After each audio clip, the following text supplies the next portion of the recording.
and welcome to the We Got It podcast. We are your hosts, Jonah and Abby. I know it's been a little bit since we have seen you Woof. all. We are getting out of the holiday coma, multiple sickness coma, work coma. It's dead week. It's been dead month. Yes, we have been busy and recovering from multiple illnesses, but we're back. We're going to be having an episode for you today, and then we're going to be recording again this weekend.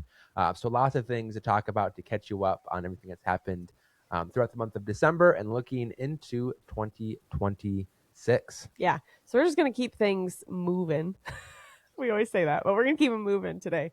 Really just recapping like the Christmas break games. I think all of those are like, they happened, they're there. We're not going to get into details, but just kind of look at like, what did the team learn from some of that non-conference play? And then how do we carry that into Big Ten play, which starts tonight, which is insane, with a big road game against undefeated Nebraska. So we're going to get into all of that as well.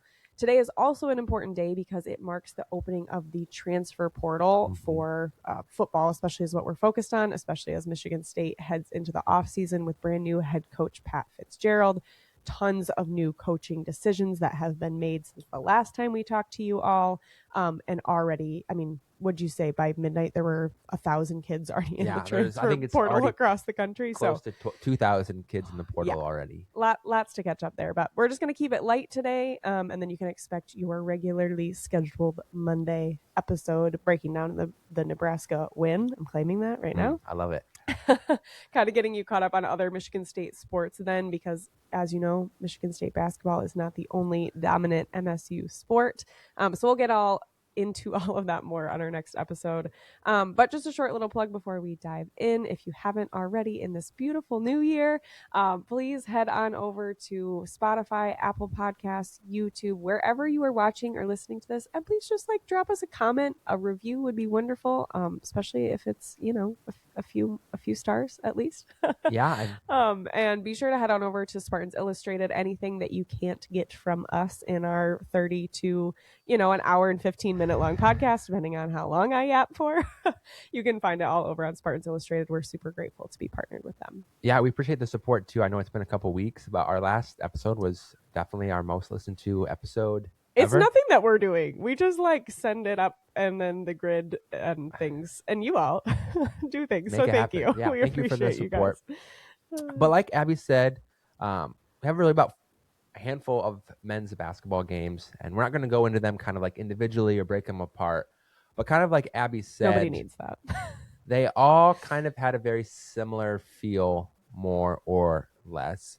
They were all games where Michigan State controlled throughout, never really were in doubt, with some positive individual performances. Maybe besides the first half of the last game, but anyway. That game was never in doubt. I'm sorry.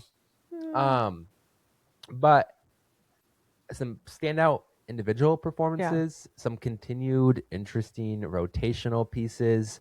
That is really going to, I think, be a huge storyline going into this conference play now starting in 2026. So Michigan State got a road victory against Penn State, kind of middle of December to kind of end that first like phase of Big Ten. The preview Big Ten games. And then they had games against Toledo, Oakland, and Cornell, kind of hunkered around the holidays.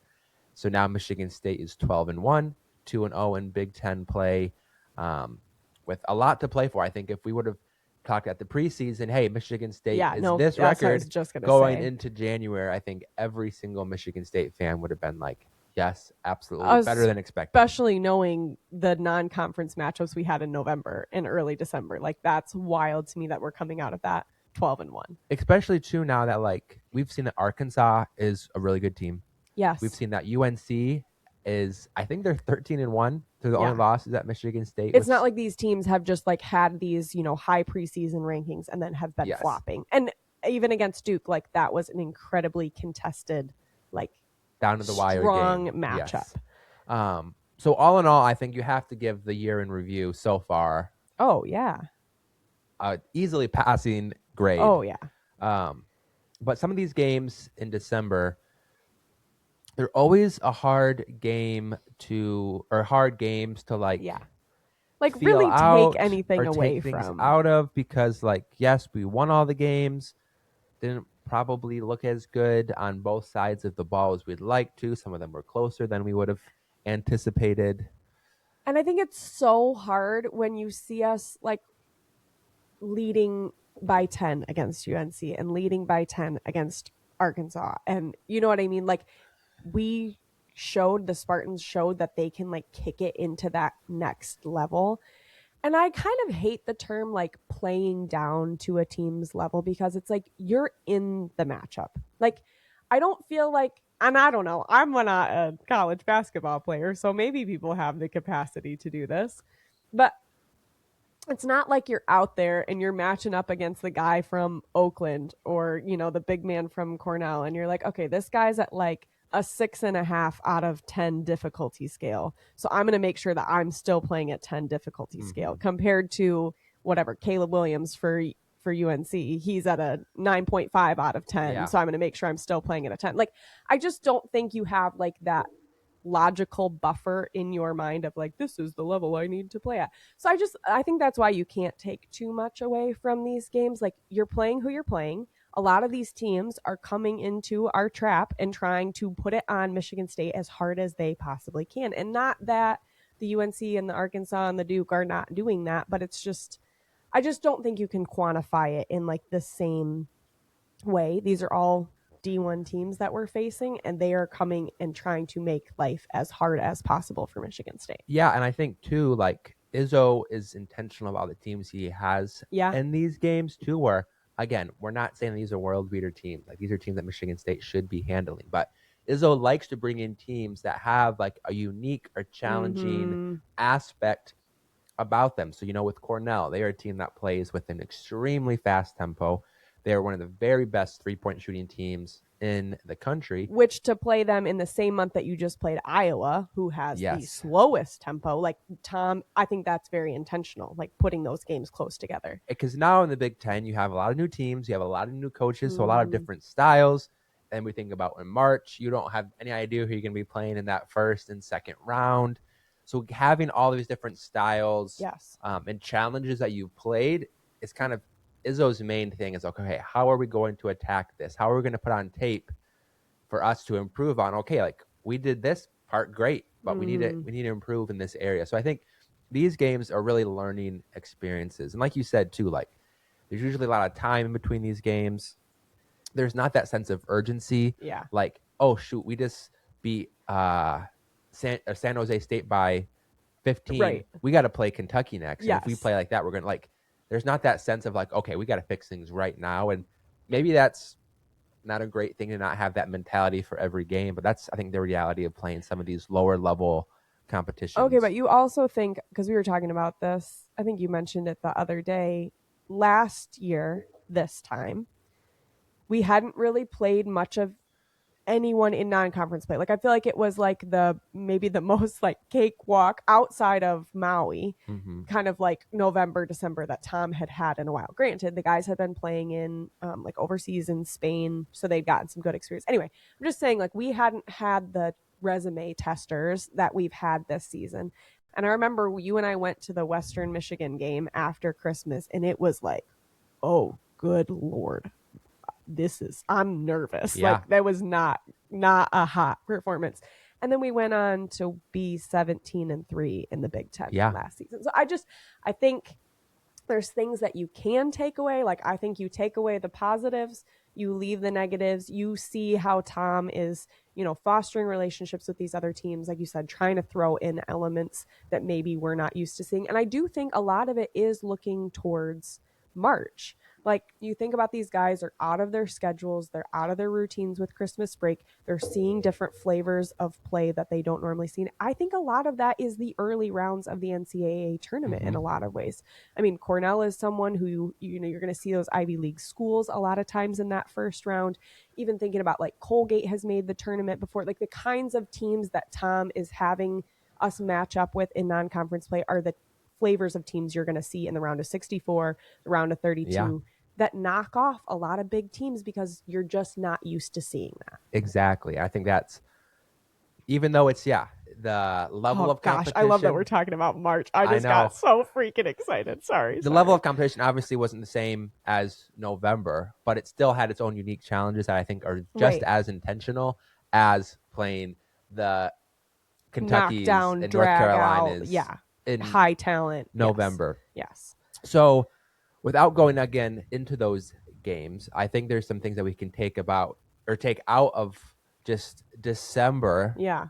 and say, okay, like these are some question marks we have, or these are maybe kind of how individual players are performing heading into conference Well, can we play. maybe start with talking about the backcourt? Yeah, Because I think that's since really November, we've seen a lot of changes there and some things where I feel like this is like, okay, a set, like there's a period here, and then there's another element where I'm like, I've got a massive question mark.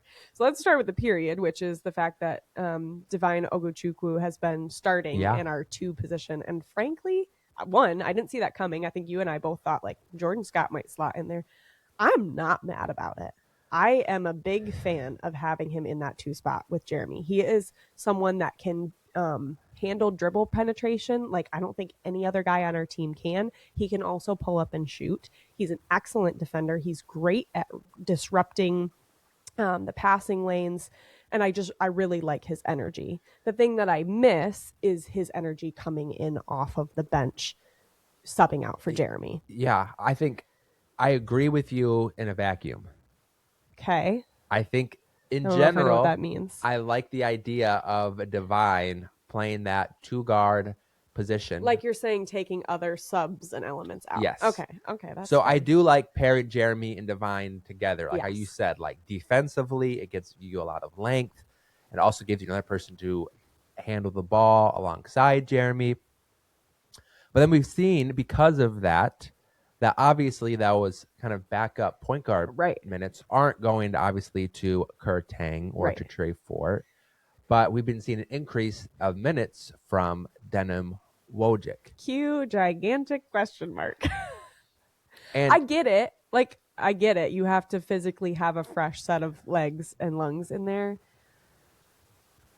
But can we do something different? And that's just the challenging thing is if you do have Divine slotted in at that Right. 2 and want to have him play a lot of those minutes at the 2, Denim is really the only option you have to play that backup point guard position. And we've seen like defensively, I think he's been definitely below average. I don't think he's been a massive liability in any specific areas, but he hasn't really been a plus in any area. Yeah. He has been, I think he's played in pretty much every game. In December, he's averaging anywhere from like 6 to 10 minutes a game. He has not That's a lot of minutes. scored a field goal all season long. Yeah. The Walton twins have just as many points as him. Nick Sanders has twice as many points as him. And again, it's not all scoring. His assist numbers have been pretty decent in the minutes he's played. I think there's been a couple of games where he's had 5 or 6 you could say the assists. same thing about Jeremy early in his career. Like he's not, it's what we have to work with, I guess. But the challenge is when you take those minutes at the 2, give them to Divine, and give the backup point guard minutes to 1, that decreases the minutes that you get from Kerr Tang and Trey Fort. And I think something we've talked about this whole season so far is how much like Michigan State needs to have production from those 2 guys. Yes. And I think in the minutes that they've been playing recently, both Tang and Fort have actually been playing pretty good. Yeah. Tang, I think, is shooting a lot better. Fort had a really good game. They're both just showing more consistency, which is exactly what we said we needed from them. And I just think with how the rotation is right now, you're not giving those guys the opportunity enough to gain that confidence, to kind of get into a groove. You have those minutes without Jeremy where it's like, oh, this doesn't look super good. Yeah. And against Nebraska tonight on the road, like, against these other teams in December, you can survive 8 to 10 minutes of, this isn't very good. But against the undefeated, they're going to just shove it down your throats. They're going to make you pay if those minutes aren't to the level of when Jeremy's on the field, on the court. So it's going to be very interesting, I think, to see if what we've kind of seen in December was a trial run or a test run, and how does that actually come to fruition when we know this is one of the toughest games of the year at Nebraska? And I don't mean any disrespect to Wojcik. Like, I think he's stepped up in a way that probably, I don't even know that he anticipated or coaching staff anticipated prior to the season. Like, I don't think this was on anyone's radar, was that Wojcik was going to be getting significant Jeremy Fears backup minutes. Like you said, I think he's handling it as well as he can, but he's just not developed. He's not used to being at this level of play. I mean, prior to this season, how many minutes had he ever seen the court? Yeah, that's what I'm saying. He was in the Ivy League last year, and he's getting more minutes now at Michigan State than he was off the bench. In the Ivy League, which is wild. And I mean, again, like, props to him for stepping into that. I can't imagine just learning all of that, running all of the plays, learning Michigan State's offense, like just doing all of that is a lot. I have a question. So I feel like we've been subbing Jeremy out at about like the 16, right, the first media timeout, right? 16 a little bit after, mark-ish in that area.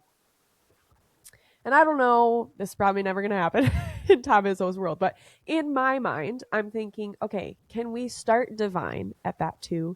Can we let him play 2 or 3 minutes?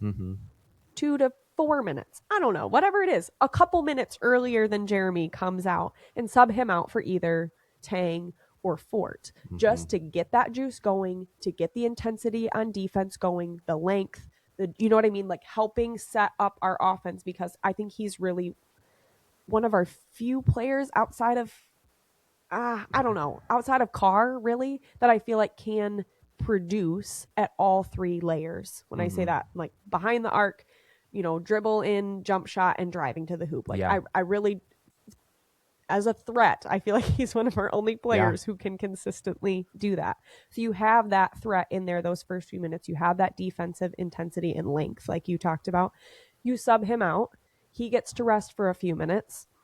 You get Tang, you get Fort in there. And then when Jeremy comes out, now Divine's coming in at the 1. And again, I don't know that Tom's ever going to do that. But in my mind, I'm like, that seems feasible to me. But is that not? Like, is that not enough time for Divine to chill? Like, I think it's definitely an option. I think you can still...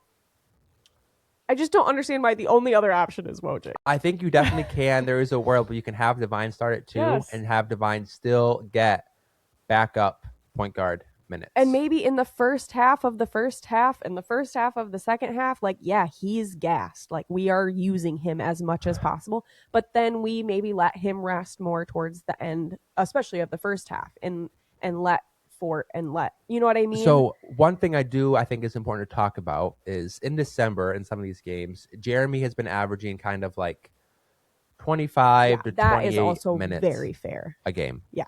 I think that's in some of these earlier games in November against some of the top competition, he was averaging 33 to 35 at least minutes a game. And obviously, like, you don't want him to have to do that every night.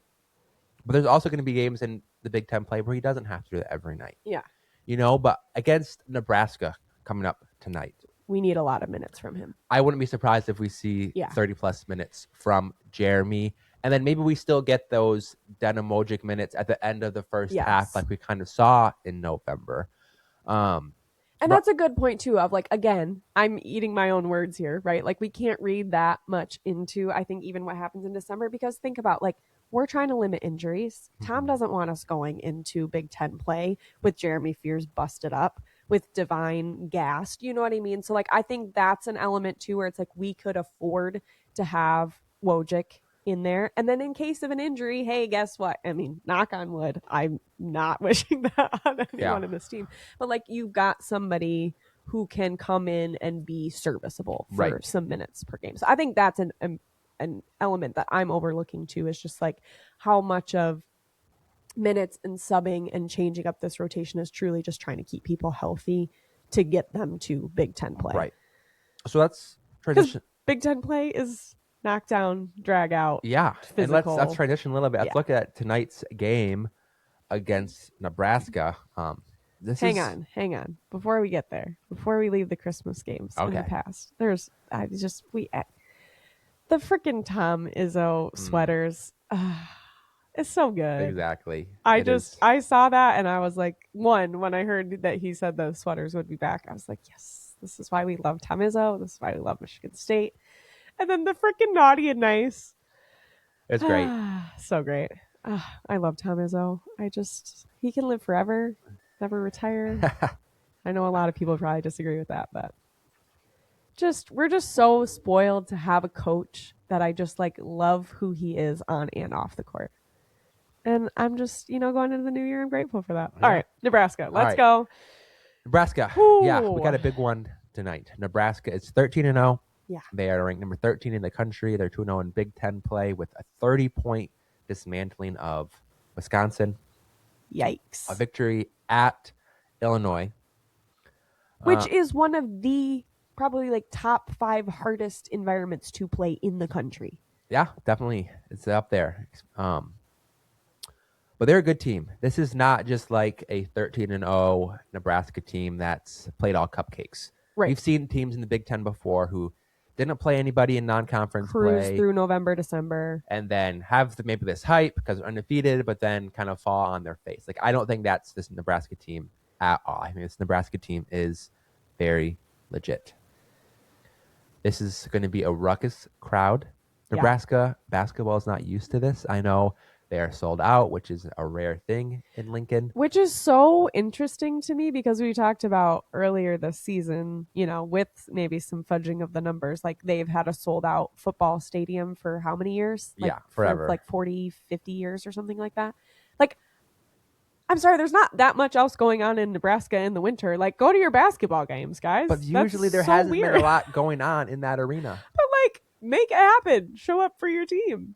Yeah, and I think maybe this is pot calling the kettle black with Michigan State football. But one of their players I saw on Twitter this morning reposted like the basketball pages sold out stadium or arena. Yeah, and he was like, "Come out tonight. This is the biggest game in program history." Which I was like, I get it. Yeah, I get it from Nebraska's I love you so much. You're so cute. But also, if the roles were reversed and say Michigan State was playing undefeated, even if they were playing undefeated in Michigan tonight at home, we wouldn't. This wouldn't be a top 50 biggest game in. This is like your absolute disdain for anyone who rushes the court when it's not like the NCAA championship or like which I respect. You are like, fools rush the court for regular season games. Like that's dumb.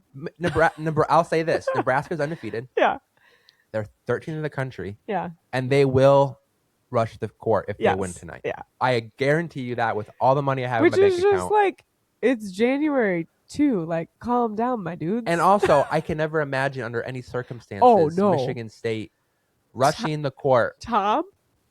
Yeah. Can you... The tongue lashing that he would give the Izzone if they ever rush the court.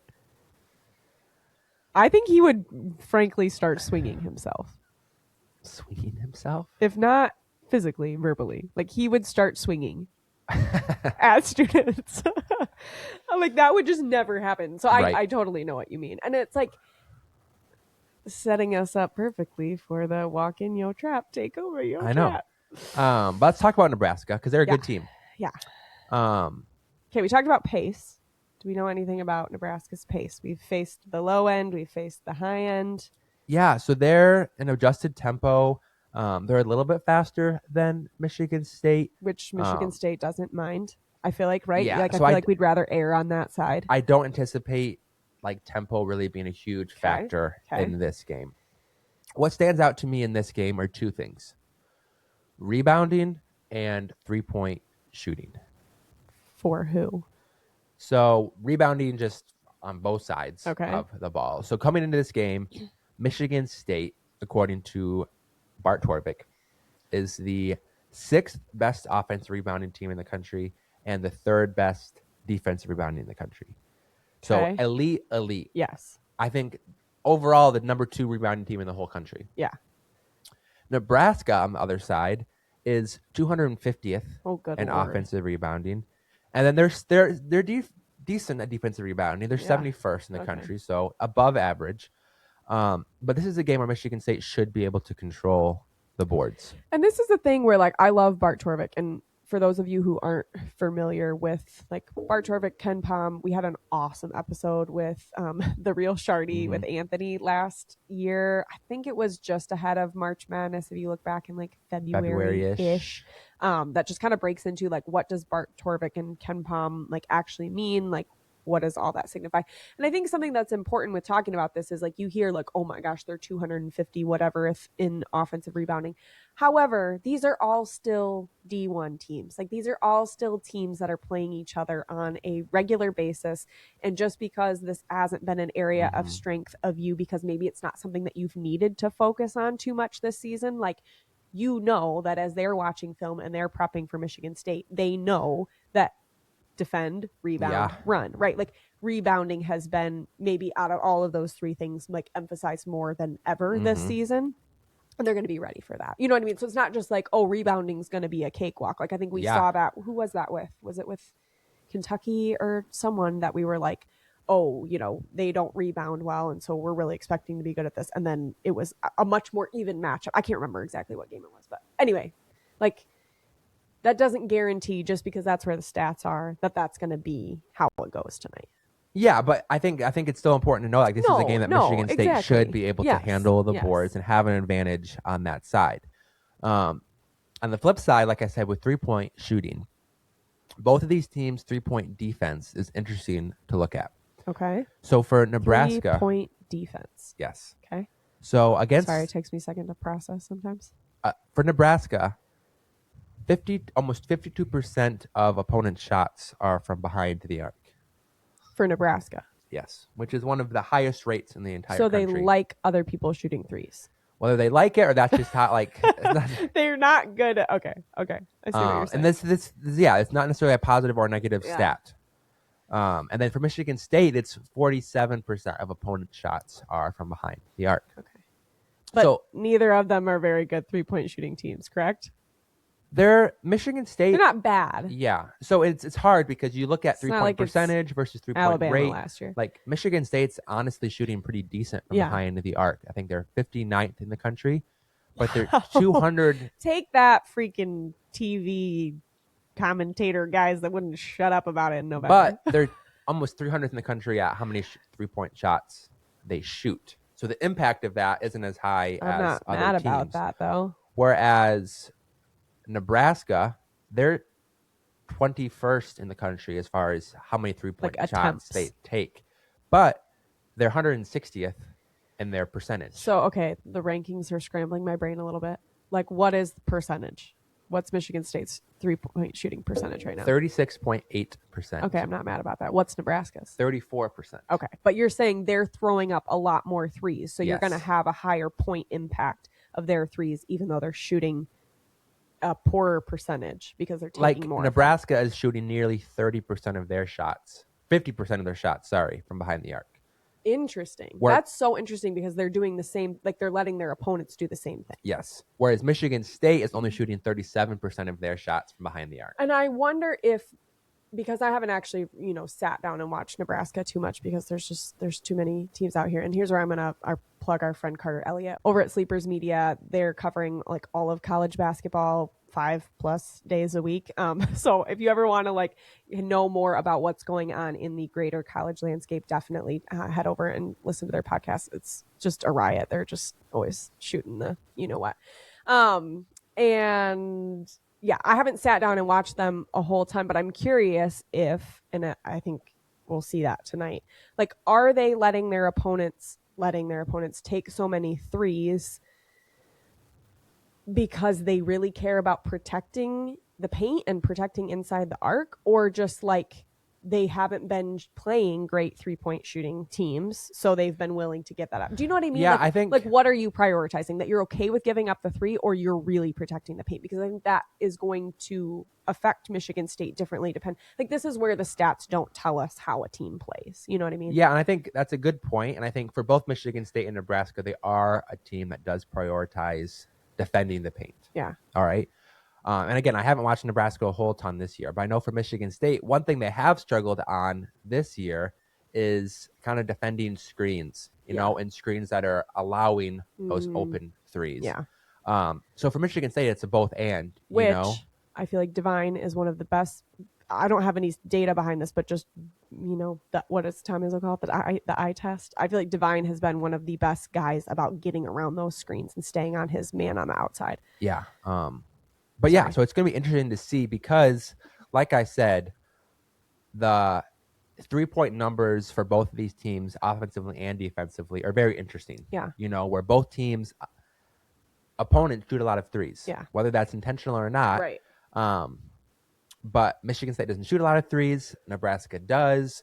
So I think, like, we've talked about rebounding, we've talked about this. Like, I think these are the really two factors to watch tonight, Yeah. Is Michigan State able to control the glass? Because on the road, you have to be able to control the glass if you want to win. Which, if Nebraska's jacking up a lot of threes that are missing, that's the opportunity for a lot of rebounds and the ability to push the tempo to get those points in transition, like to do what Michigan State does best. And that's the thing. Nebraska's 13-0, and they've done that without having to have a great offensive rebounding team. Right. So Michigan State can't allow Nebraska to be a good offensive rebounding team, because if they're shooting 50% of their shots from behind the arc, which means make your free throws, which means make your shots. Yeah. But like Michigan State has to be able to control the glass to be able to win this game. Yeah. On the flip side, it's going to be interesting to see how much of that 3-point defense is, hey, Michigan State, we're kind of okay with them taking some of those shots as long as we're protecting the paint. And on the flip side with Nebraska, like, if they do leave Michigan State some of those open looks behind the arc, are they going to be able to knock them down? So for me, those are kind of the two interesting team statistics that I saw when kind of looking at this matchup that I think will have a big impact on the outcome of this game. Yeah. One other thing that I'm just thinking, ending on a positive note, is just thinking about our personnel. And I think this is the fun thing about following college sports that I'm sure you get with professional sports too, but just seeing players truly level up from year to year and even throughout the season.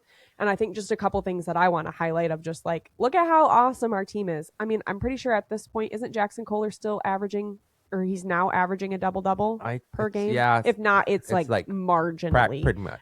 He's averaging a double-double per game. Jeremy Fears again set his career high in points with 21 against Cornell the other night.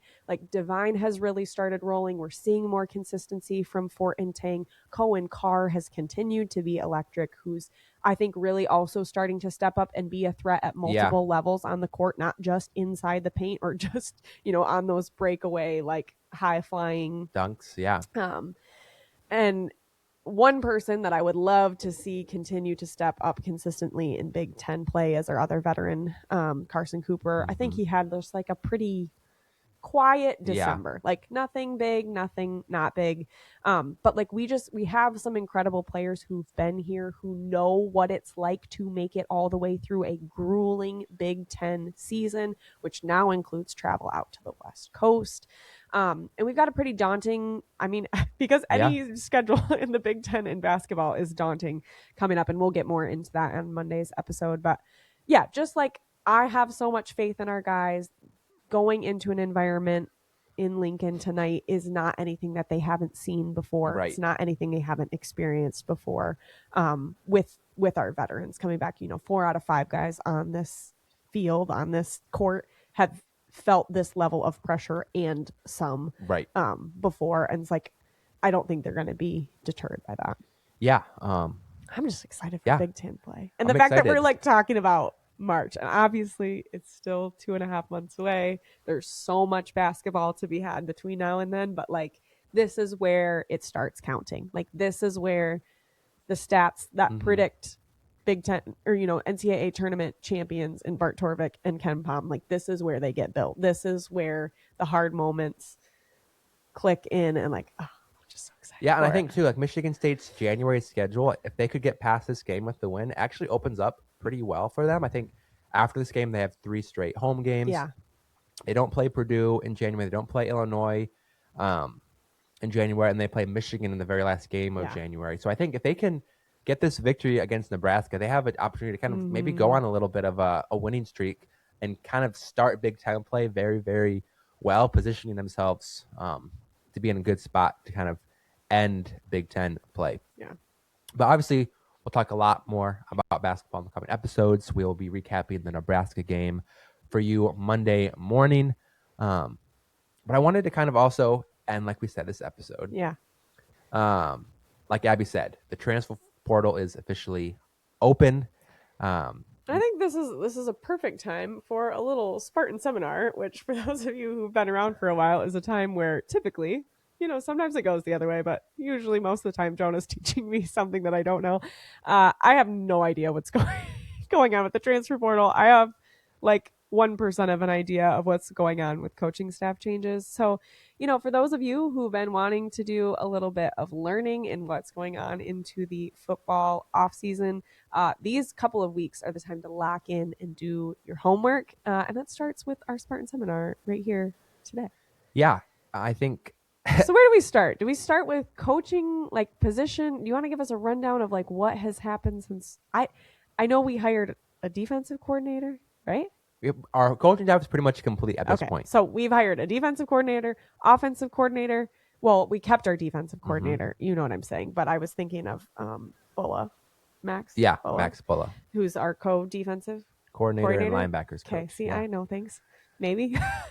We hired an offensive coordinator. We hired a quarterbacks coach. We hired all the positions. Positions. So lay it on me. What are like the big impact hires? Is there anyone who Fitzgerald has worked with? I feel like it's been very like piecemeal. Like he didn't come in with this whole coaching staff like Jonathan Smith did. Like it's been very like picking and choosing. There's a couple like front office guys that he had prior relationships with at Northwestern, so like general manager. Okay, I was just going to ask what front office positions. What is general manager? They're the ones that are like helping with like roster construction, especially in this portal, kind of being that point person for like NIL negotiations, things like that. Who was that for Michigan State previously? Could you even say? Yeah, I'm blanking right now. That's okay. That feels like a big important hire that I don't normally hear people talking about. Yeah, so he was with Pat Fitzgerald at Northwestern and then was the general manager at Toledo for the last couple of years. So has a lot of Midwest ties. Was that with Candle? Toledo? Yeah, Jason Candle, exactly. I know some things. But as far as on-field position go, the only coach that Pat Fitzgerald has a prior relationship with is quarterbacks coach Mike Bajakian. Okay. He's a guy that has a wealth of experience, was kind of not received super well, I think, from the fan base. He was the offensive coordinator for UMass last year, and they were the worst offense in the country last year. So you're saying the coaching hire isn't being... Yes. People aren't super excited about it. And I get it. He was also the offensive coordinator at Northwestern from 2020 to 2023, and their offense they didn't do much. Wasn't very good. Time. Okay. But the thing is, he isn't the offensive coordinator at Michigan State. He's not going to be calling plays. He's literally overseeing a position coach. 4 players on this team. Yeah. 3 to 4 players. He's quarterback coach. If that's your strength and that's your wheelhouse, that's awesome. And that's probably not going to translate to other... It may not translate to other things. You look at his experience, he's been the quarterback's coach at Tennessee. Coach Josh Dobbs, which is NFL quarterback. He was the quarterback's coach for Central Michigan in 2009 when they had Dan Lefevre, when they beat Michigan State at Spartan Stadium. He was MAC Offensive Player of the Year, one of the best quarterbacks in the country. He was quarterback's coach at Cincinnati, had an all Big East quarterback there. He was also the quarterback's coach for the Tampa Bay Buccaneers for 3 seasons. And he was the quarterback's coach for when Jameis Winston first came into the NFL. No way. Jameis Winston was NFL Rookie of the Year, the first quarterback ever to throw for 4,000 yards in both of their first 2 seasons. And this Bajakis? Bajakian was his coach. Yeah. So if you look at like what actually matters, like the bread and butter of the job he's going to be doing, it's a lot more, I think, palatable than, interesting. man, this guy has been the offensive coordinator for some bad offenses. He's not going to be calling plays here. He's not even a co-offensive coordinator. He's literally just the quarterback's coach. So interesting to me about how coaching works, because I just feel like it's constantly like a move up the ladder thing. But like, what if that's like what you're good at? Right. Just because you're really good at your job doesn't mean you're going to be great in management. Yeah. You know, like it goes for any. Oh my gosh. Healthcare. Does it? Any. Any. Yeah. Sorry, I'm thinking. But it's just like any field, you know, like just because you're not good at a higher level position doesn't mean don't have a specialty that you're still good at, you know? Yeah. But yeah, he was the only one that Pat Fitzgerald had a prior relationship with. But then outside of that, he retained some coaching staff from Michigan State. So Joe Rossi is still the defensive coordinator. Okay. James Adams is still the safeties coach. So he was a Jonathan Smith hire. Okay. Courtney Hawkins is still the wide receivers coach, which I think was well received by fans. Yes. And then Brian Wozniak, he retained as the tight ends coach. Okay. So those are the 4 coaches that he retained from Jonathan Smith's staff. What do you think? Those 4 are all ones that, like, Joe Rossi, I'm not mad about. People, there's more polarizing, but I think, like, I'm okay giving Joe Rossi another chance. Yeah. But then he brought in some, I think, very talented coaches to go along with him. And we won't go, obviously, into every detail about them, but like you mentioned, bringing in Max Bball. That's what I was just going to say. From Notre Dame. He was their linebackers coach. Very well thought of there. Has worked his way up, was a GA under Nick Saban, then got a GA position at Notre Dame, elevated to linebackers coach. He's going to be the linebackers coach at Michigan State, as well as co-defensive coordinator, which means Rossi's still going to be calling the defense. Yes. It was kind of just like, hey, we'll give you this title if you come to us. But I also wonder how much of that, too, is like needing that energy on. I fully expect Bball to be on the sidelines during games, right? Yeah, absolutely. Like, he is going to be the energy that Joe Rossi brought. But, like, think about freaking Max Bball back in his home on the sidelines, like, amping his guys up, but then Rossi still gets to just dedicate like his brain space. And Rossi also said, though, that he is probably permanently changing his philosophy. He'll be on the field. So like there's a lot of energy that's going to be on the field. But like think about how much more like capacity he's going to have being able to have Max there backing him up, getting the guys going, locking them in mentally, like being that element. Yeah.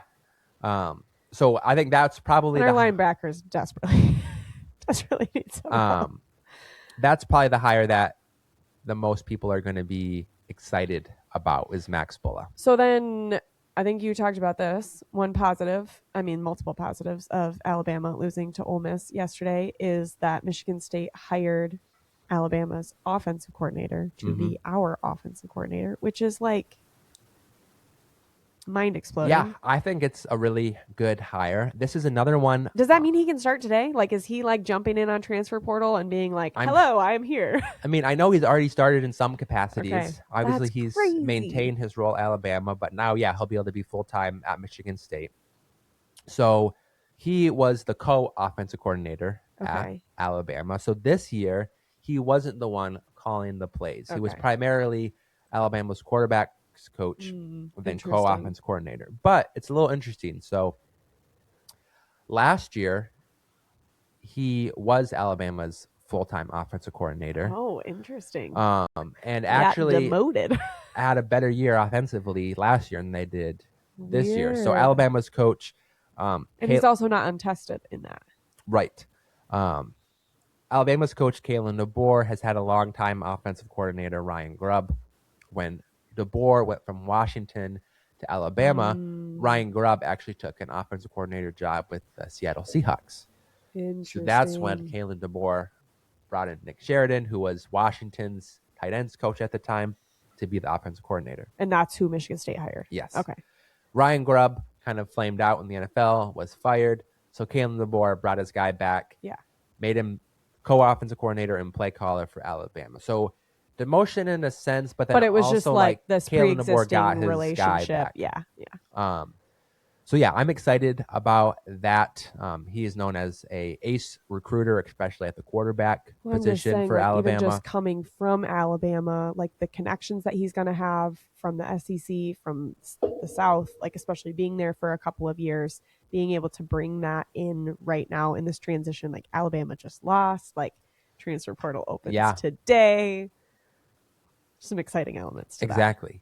One other really big coaching hire was that Michigan State, right, snagged Iowa's special teams coach coordinator. Yeah, and he was Which doesn't seem like a big deal, but Iowa has routinely had one of the very best special teams in the entire country from all perspectives, yes. from punting to kicking to coverage to returning, all elements. Iowa is known as like they're going to have an elite special teams. And it's a big pull because Right. this is a guy that I think is from Iowa, played Played at at Iowa, Iowa. and has coached his entire coaching career at How Iowa. the frick does Fitzgerald lure him away? Like, how?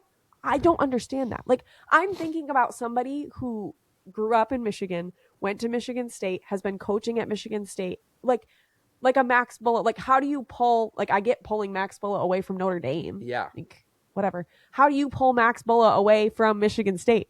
How do you do that? Like, how do you pull him away from And Iowa? it's not I like mean, I know it's money, but like that's insane. for essentially the same role. Right. Not even really it a wasn't promotion. An upgrade. Yeah. He has the associate head coach title tied to that, which I think is just funny how you there's so much politics roles, like behind you add it. this title Yes. to it, but their role doesn't really change. Yeah. But yeah, that's a very big hire. There's already rumors that Michigan State might be one of the favorites to get Iowa's punter from the transfer portal, which is going to be massive big with losing Ryan Eckley to the NFL. Dude, I hope he just goes off and has like the most insane career. I know it's like nobody's talking about. I was complaining about this. Like, why can't I have a punter in my fantasy football team? Like, I want to have freaking Ryan Eckley. Yeah. I will probably be picking my defense and special teams in fantasy football purely off of where Ryan Eckley goes next year. But yeah, that was another very big time impressive hire to pull him from Iowa. But overall, like I've been super impressed with the staff that. And it's clear that, I mean, to me, it feels clear that like Fitzgerald didn't just come in and was like, nope, we're doing things my way. I'm bringing these specific people. Like he's taken the last, when did he get hired? Over a month ago? December 3rd, I think. So yeah, he's taken the last 30 days to like really piece together a coaching staff, which I think there's negatives to that, right? As like you have all these people who don't have any connection to Fitzgerald. You have minimal new coaches who have connections in the Big Ten, right? Like we're pulling a lot of guys from other conferences. Like there's a lot of things that are like, are you going to be able to piece together a cohesive coaching staff where everybody's on the same page on the field and off the field? Let's just emphasize how freaking important that is. We had somebody on this is a total aside. We had somebody on Blue Sky, J Rel, right? After the whole, friends from down the road, their scandal blew up. That was like, Abby and Jonah, you better roast I think that's still coming. I don't think we have time for it today. There's a part of me, like ethically and morally, that's just like, man, this situation is horrible. But also the time's coming, so prepare for that on Monday. Anyway, like we need to have a coaching staff that is consistent and locked in together. And I think that could be a challenge. On the other hand, right, we now have a coaching staff that all didn't come from Oregon. That all came from the West Coast, who only have connections in that area. Like, in a way, this could be very strategic, especially when he's hiring these people with the change in the transfer portal now just being open 2 weeks in January rather than being like the whole month of December like it was last year and again in the spring. Like, I think that there could be an element of like when he hired these people, especially with the chess that J-Bat has been playing over the last couple of months, like I could see this like call me a conspiracy theorist or whatever, like chess match of when he's hiring these guys, when they're announcing that they're being hired, when the transfer portal is, potentially pulling guys, making it like, Yeah. I think there's a huge emotional element that comes from college. I mean, and this is where like I have lots of feelings about NIL and transfer portal and like, is it actually serving students? In a lot of ways, like, but I think there's probably some emotional and like timing elements that influence whether guys go to the transfer portal or not, right? And Alabama loses yesterday. Oh, hey, my coach that I really like is going to Michigan State. Ooh, I wasn't thinking about leaving, but maybe. I'm not saying that with any kind of insider information. I'm just saying, like, I think that's an interesting positive side effect that could come from this. Absolutely. And I think I'll give you some concrete information Okay, on I love that. it. I mean, we've already mentioned that Iowa's punter is potentially maybe going to Michigan State. Has he entered the transfer portal? He has entered the transfer portal. Okay. For Michigan State, they hired Hank Potate. Hank Potate. Yes. Is my favorite thing ever. It might be Potate. No. It's Potate. It's Potate. Potato. Sorry. But he was the cornerbacks coach. I'm watching too much Lord of the Rings. Safeties coach at Iowa State. Okay. He's now going to be our cornerbacks coach. Okay. And pretty much everybody on Iowa State has entered the transfer portal. Oh, crazy. I think they have 16 guys left on their roster. But jeez, I thought it was bad after already 16 guys. Already starting cornerback from Iowa State has set up a visit for January 6th to Michigan State. So a guy that has a past relationship visiting Michigan State. I wouldn't be surprised. There's been some rumors of some Notre Dame players interested in Michigan State. That's what I'm saying, that emotional connection. Like Max Bullitt is one of those guys that like.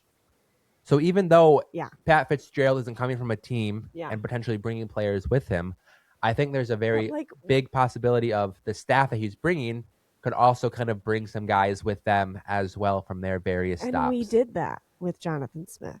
Like we thought we were getting a lot of really awesome guys from Oregon State. And like besides Velling, like none of them really shook out to be what they should have been. It was only 3 players that he brought directly from Oregon State. Really? Yeah. And then he brought like one last year too, Luka Vincic, who's still around. Yeah. Who was Vincic. We know this now. But yeah, it's going to be very interesting. There's already been a slew of visits that have been announced in the transfer portal for Michigan State. Like I said, Trey Bell, cornerback from Iowa State. Also, a couple running backs, one from Old Dominion, one from Western Kentucky. Which is huge. One from Florida State. So before we get into like who's potentially coming to Michigan State, I have 2 questions. One, who's leaving Michigan State that we know for sure? Aiden Childs has entered the transfer portal. This is going to take a while. Right, as of we're recording this right now, there are 36 Spartans who We're not going to get into all of them. I'm just saying, like, who are the big players that are staying or leaving? If Childs gone. Childs, Mekhi Frazier. Marsh. Nick gone. Marsh. Frazier gone. What about Tao Tolliver? He graduated. Amari Kelly graduated. Krishan McCray, transfer portal. Fantastic. So all of our wide receivers are gone. Pretty much. Alante Brown is finally out of eligibility. Michael Masunis is entering the transfer portal at tight end. Fantastic. Jack Bellings graduated. Who was our other running back?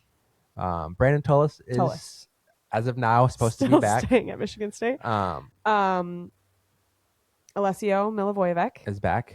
Yep. Which I was kind of surprised by. Not mad about it. We lost a lot of people.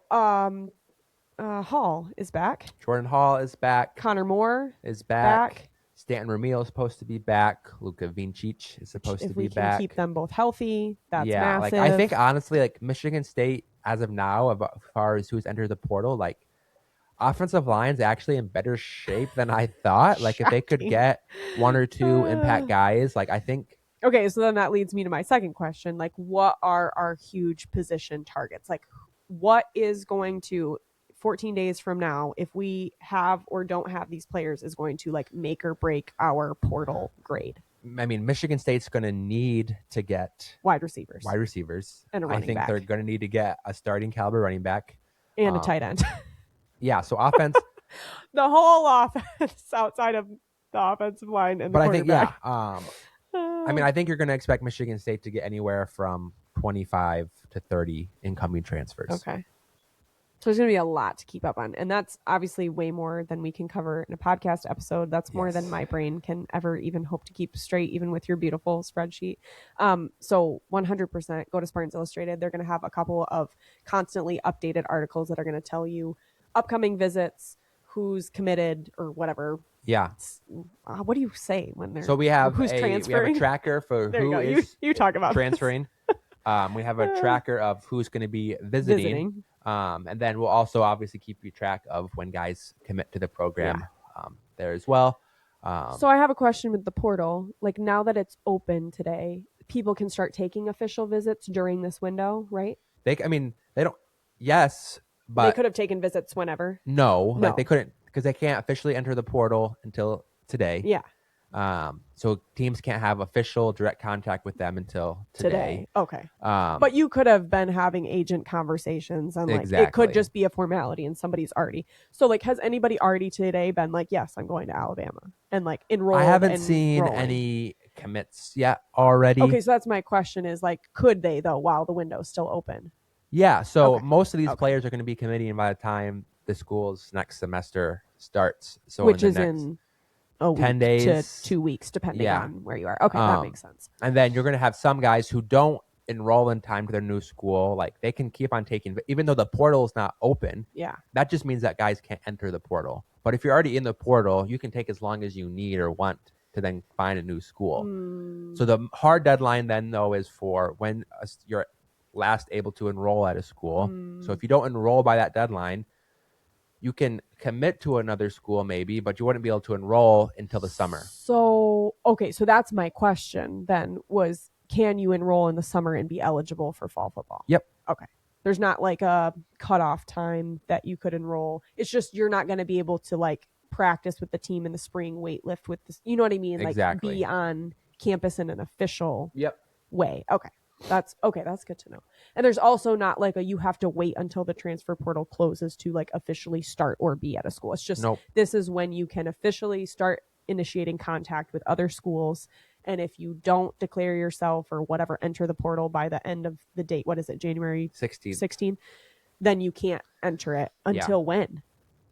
Next year. Yeah. Because there's no spring window unless there's some sort of summer something. No other windows. Only other opportunities were if like coach leaves or something. Would be the only other reason. And then is there a different transfer portal window than for basketball? There has to be. Like this is just exclusively for football. This is just exclusively for football. Yes. Okay, that's good to know. Oh my goodness, that's so much to cover. I'm sure by Monday we'll have even more updates for you guys. Like I said, if you want to stay on top of it, be sure to follow Spartans Illustrated on socials. Subscribe, check out those articles. They'll be pinned to the top of the page, and I'm sure getting updated multiple times a day over the next 2 weeks. Really, I'm excited. I'm keeping my expectations obviously for next season low, but it's just nice to at least have change rather than like slogging through this winter being like, here we go again next year with the same mediocre team. And not to get too ahead of ourselves, but the college football playoff, the way that it is going right now, I could not be more thrilled. And the fact that a non-dynasty team, multiple non-dynasty teams, you look at, I mean, I wouldn't call Florida a dynasty team. Miami. Sorry. Yeah. I have to call them Florida so I don't get it mixed up with Miami, Ohio. Miami, I would not call Indiana by any means. Like the fact that these programs could come in and like get a couple big transfers, get a coaching change, and be vying for college football championship is very encouraging to me. Again, not saying Michigan State's going to be there next year, but like, yeah, I mean, you look, Indiana's never won a national championship. Yeah. Oregon has never won a national championship. Yeah.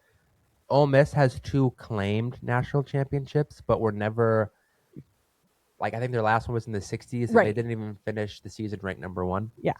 And then Miami was kind of a dynasty in the 90s. Right. They won a national championship back in But I'm 2001, saying but there not to was the like a level of 10-year stretch where like the same 4 teams were in the college football playoff every single yes. freaking year. We don't have Alabama. We don't have Georgia. We don't have Clemson. We don't have Ohio State. No Notre Dame. Like I'm loving it. Yeah. So yeah, it's going to be a very wild 2 weeks. So buckle up. We'll have more for you guys on Monday regarding all of this. But yeah. thanks Well, for also get into women's basketball, men's ice hockey, women's gymnastics is kicking off soon. Like there's just more and more and more and more excellent Spartan sports. One thing I will be very curious to see, especially since the spring transfer portal is no longer a thing, is if Fitzgerald will bring back the green and white game. All I'm saying, Fitz, if you're listening to this, I think you will have so many people automatically in your corner if you bring that game back. Yeah, that's a great thought. I love it. I'm going to just keep saying it. Maybe I'll just start sending letters to J-Bat. Be like, hey, bring back the green and white game. But thanks for listening for this episode. Obviously, we covered a lot. We'll be back with you just in a couple days. You don't have to wait long.